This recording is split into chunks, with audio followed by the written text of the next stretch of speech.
ஆண்டவருடைய வார்த்தை கேட்டு அதன்படி நடப்போர் பேறு பெற்றோர். ஆண்டவருடைய வார்த்தை என்பது இயேசுதான் கடவுளுடைய வார்த்தை. அவரது போதனைகளை கடைபிடிப்போர் பேறு பெற்றோர்.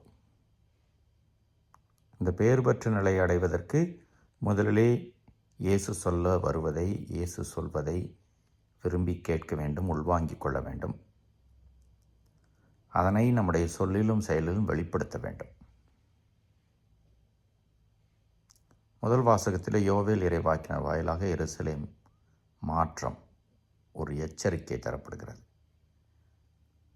அதே நேரத்தில் கடவுளுடைய ஆசீர்வாதம் பாலும் தேனும் பொடியும் ஆசீர்வாதமாக மாறுகிறது. கடவுளுடைய வார்த்தையை கேட்டு நாம் நடக்க முயற்சிக்கின்ற பொழுதும் நம்முடைய வாழ்வு மட்டும் ஆசீர்வதிக்கப்படுவதில்லை.